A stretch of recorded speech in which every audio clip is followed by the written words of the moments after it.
Hello, hello, hello, and welcome to another RANGROO cast. Me, RANGROO, and today we're doing a 1v1 on a D-Day in Paradise, the 1v1 or 2v2 version. I believe this is 1v1 version. But anyway, on the right hand side, or let's just left hand side, in blue, Plains Bluefall, we got Sir Le Point d'Avion, but I believe this is Razzman. And on the right hand side in red, playing as Bluefall, we got NorTA. Now I know Raz is playing a UK national deck, just the English only, while it seems like NorTA is playing a Scandi deck of some sort. Yeah, it looks like to be just a Scandinavian deck, nothing too meta, which is always quite nice. And a Ray go now. This is an interesting strategy from NorTA. Getting a lot of Panzer Bills, a fantastic little recon unit. I love using. Great for the early game, very offensive, decent gun. Now it could knock out Panzer IV, well kind of, so I guess it can knock out an APC. As you can see, going at it, got the English stuff, I believe the tank killer chieftains going to be opening fire, but they don't have that great stabilizers, so they aren't going to miss. Still a pretty good early game offensive. Razzman just getting right in there, the paratroopers. Trying to go straight into Charlie, Scout Defender, getting a few rockets off. And NorTA going straight for this middle town here. Just gonna... Oh, his infantry getting hit, but the Panzer Bills do manage to get the kills. Damn, that is and the infantry do survive amazingly, which is always good. Because they definitely want to try to hold on to this sort of section of town. It's a great defensive location if you're attacking go from the right hand side. But if you take a look down bottom, Raz is moving in hard.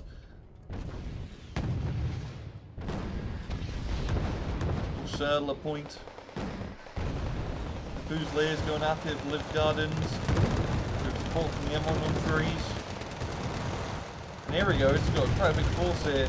Chieftains going at it, but they do get killed. Fouchager, or Fennec Toad 2 actually get the sniper. And Lynx helicopter is going to be stunning up the M41, which are god of recon tanks right now. Cheap recon tanks to be exact. It seems like a Panzer strike up top. Did get killed. There we go. Dead M8s.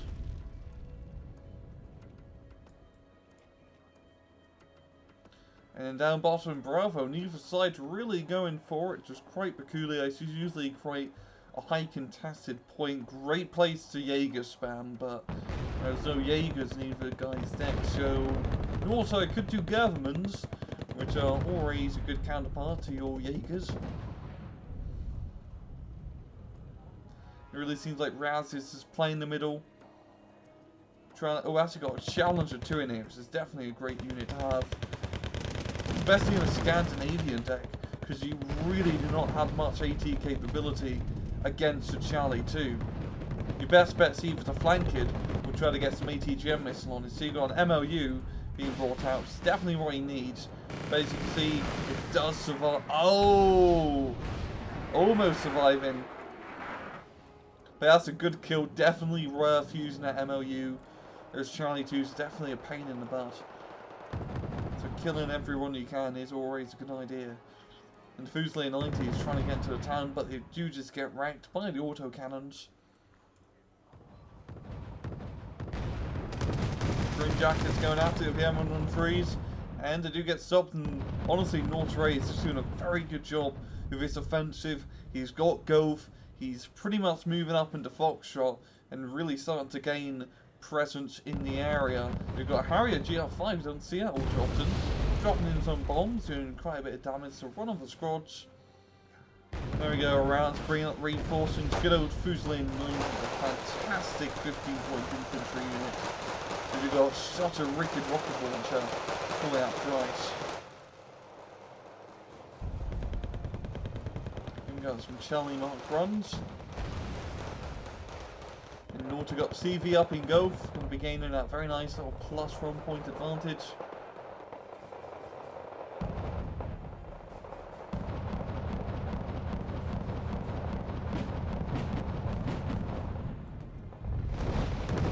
Charlie 9 runs, leaving that M1 on 3. The Warriors is getting wrecked by the LVKs.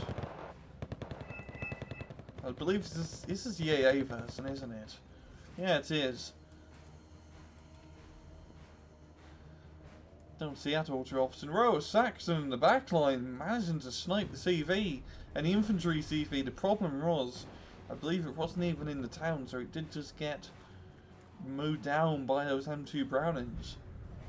So very good sniper from Surla Point.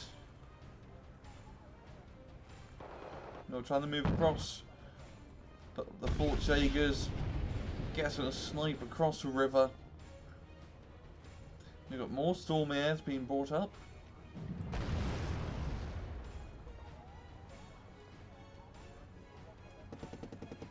And a lot of infantry. And there we go, we got CV casted in Bravo.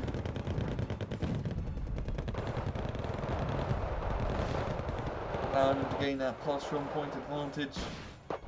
And the Fusilier 90's going at it. There we are, slightly outgunned. Overlap with 185. Great medium tank given fire support. Against a Charlie run in a forest, it does have a little bit of difficulty. As it is quite thinly skinned, got infantry reinforcements being brought up into Bravo. Definitely try and secure it, try to get the forest as deeply covered as you can. And by just having the infantry in Bravo, it's going to allow him to not really have to worry about the points, so he can really spend the rest of his money trying to push through the middle, maybe up into Gulf. But Stormers and Government's going at it. Stormers on 80 units, I apologise. But they're definitely storming, that's for sure. But that storming isn't actually working. There's only 3 guys making it to the forest. Got a Ping Jaeger. Not the best location. Getting mowed down by machine gun fire. And then Fusilier is really moving through the forest with SAS support. Going to be able to probably snipe out Scout Defender.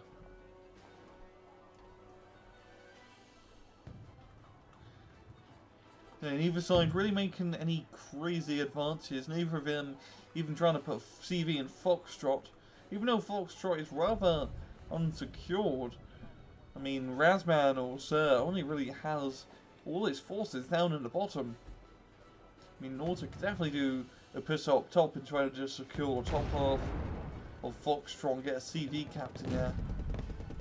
It's really going to be down to Foxtrot. Oh, we got Panzerbills flanking around. Lots of Panzerbills. Got Lynxes being brought up.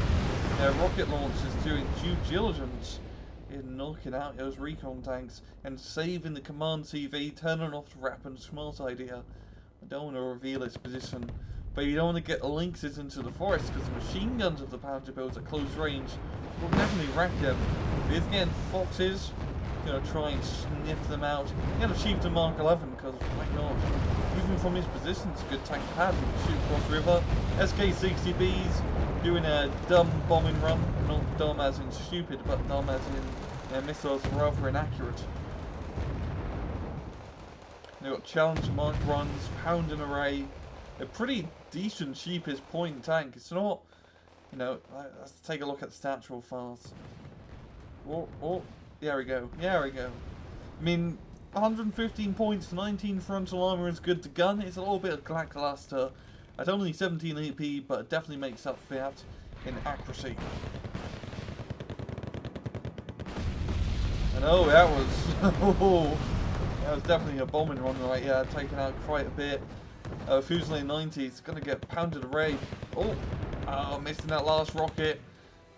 And Tommy is going to go down. But the fight was being brought up.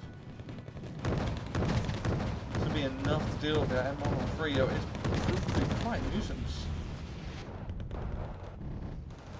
And once again, it really is just a stalemate for the middle. But that's definitely a good thing for Sean LaPont. As he is in the lead by quite a bit. And just as long as he makes sure he defends Bravo and Foxtrot doesn't get captured, he should be fine. He's doing a good job just putting pressure down here, forcing more units to get brought up. Moderating, doing the smart thing, moving around top, trying to flank around some infantry guys. Charlie Ron is repositioning to deal with these infantry threats. the paratroopers also in position to do paratrooper things.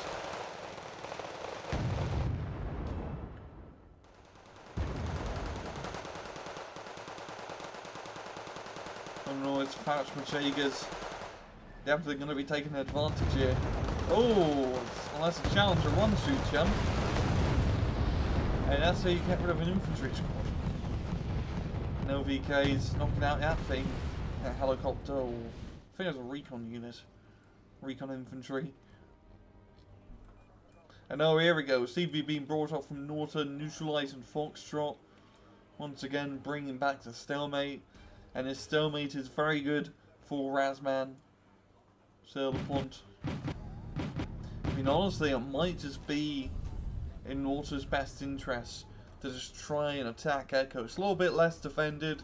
The only real scary thing are the Fusiliers in this forest with their rocket launchers, and then the Chieftain Mark V. But move through with a decently armoured force with a lot of infantry guys. Even just neutralising Echo will give NorTA a very nice +2 point advantage. Because hitting Foxtrot is definitely going to be a hard nut to crack, as we have a lot of British heavy armour in the middle.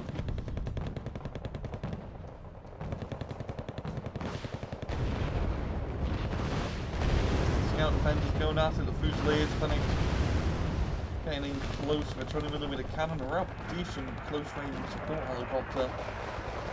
Playing a little bit too close, gonna get shot down by machine gun fire. We've got mortars, one mortar, fire support. As the Fusiliers go at it for Live Gardens, but Live Gardens are doing a good job defending the air territory.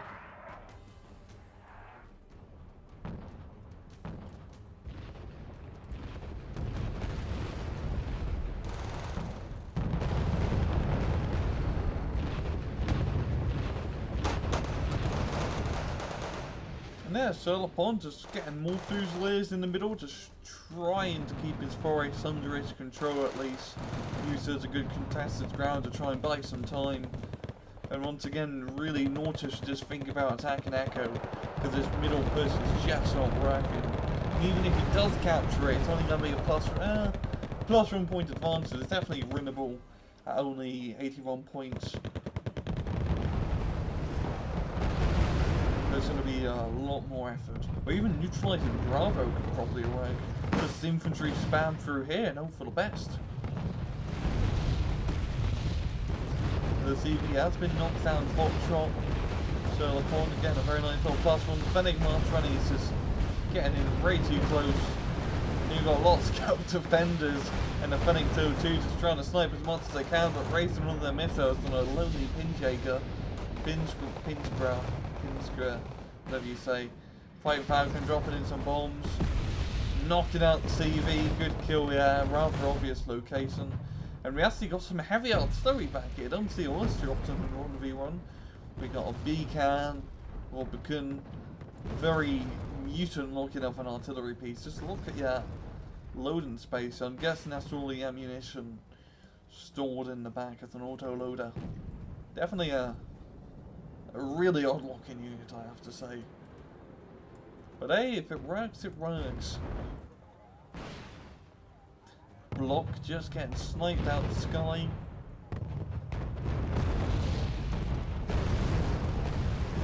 We've got quite a big push here in the middle.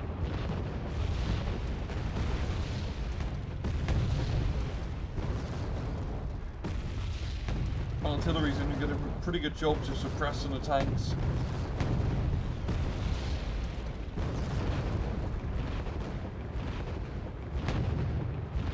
But here's a lot of these chieftains and on some rather finicky locations. Sniping rates, M113s. Fusiliers also getting a kill. And even this chieftain across the river is in such a good location because you can just snipe anything that crosses this open field here, and you're going to get side shots on whatever moves across, which doesn't really matter because it's only light armour. But if you do decide to bring out a more heavier tank, definitely a good idea. SK-60B, where are you going? Oh, again, the chieftain knocking it down to only 1 HP and managing to evac. Beacon doing decant things. One shot just completely missing in the water here. And this is not looking good for NorTA. He's really just pounding ahead against some rule at this point. And we've got Rover CV going to be moving into this part of the forest instead, so it's probably going to get a spot. Oh no, the Four Shakers just on the other side of that mountain. But they are going to be moving across, and that's not a good idea. Just getting lit as they go over the edge. Not being able to run away. And away they go.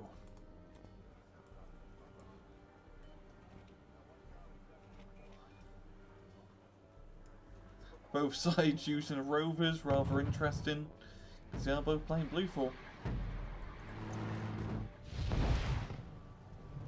Harrier Gia runs, is doing a crazy bombing run. Oh, a lot of their games dropped down, but at this point, it really is in Razzman's favour. We've got some CV903s, which are easy, what I think they are. Yes, they are. Norwegian run the Bushmaster. Pretty decent infantry transport. And NorTA getting that +1 that he surely needs, but only 6 minutes left, and the possibility of another CV being brought up. I don't think he's going to be able to. He could catch up in that time, but he's really going to make sure that CV doesn't get in the point. It's going to be close, that's for sure. Because you get a plus run every 4 seconds, yep. So doing the math, and never mind, I got CV being brought up. Doing the math, that's 10 points every 40 seconds.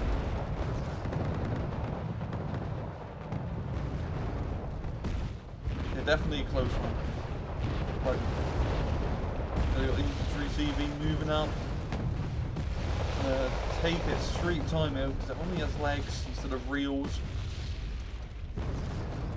And NorTA really, he needs every second. If he can snipe a CV down in Bravo or Echo somehow, that will be great for him. Got DK runs going at it.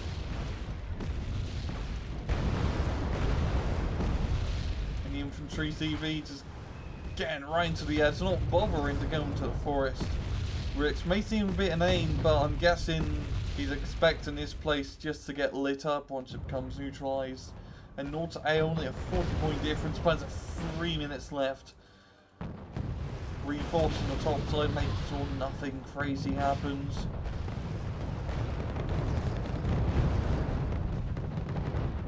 The artillery going at it. Harrier GR run, going in for a bombing run. Stealing those live gardens.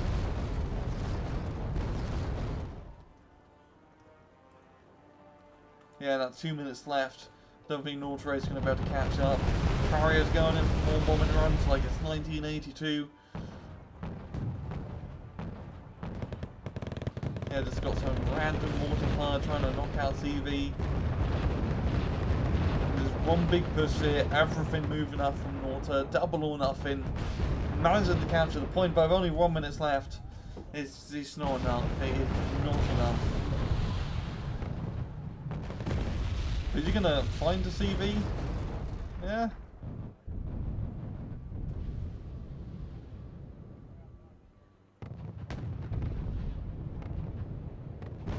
And yet, oh, gets killed right at the end.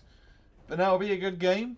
Sir Le Pont d'Avion or Razzman does manage to take the victory. A very close kill advantage, yeah.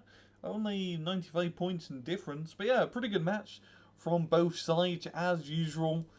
NorTA managing to blitzkrieg into the top and just keep it nice and defended, because once you get that town, it's pretty easy to defend because you just put infantry in that town, and then behind it in the forest you just get some long range support units. You're pretty much good to go. Down in the bottom, I think NorTA definitely could have maybe contested it a bit, because he pretty much just let it go completely to Razzman. And then in the middle, both sides, that was really the main part of this map. Just back and forth in the middle, fighting over no man's land territory in the forest. And yeah, honestly, once I said again before, NorTA really should have maybe thought about attacking the top hand side, even if you couldn't hold it for the entirety of the match. Just neutralising a +2 sector is always useful. And this is once again another vision of Wargame tunnel vision, where you just get focused on one point and then it's just a stalemate, and even though you may be able to break through, the time it takes you to break through versus the point you could get attacking another sector is not really worth it. And I think, you know, that's always a good lesson, because even me, everyone in Wargame does this. We're always just focused on one point because, god damn it, we're beating you at this area, we're beating you on this land. But sometimes it's best just to concede it to the enemy and try somewhere else where they're less defended and less ready for an attack. But yeah, good match from both sides. Always love seeing different decks being used as usual, and I'm going to leave it off on that.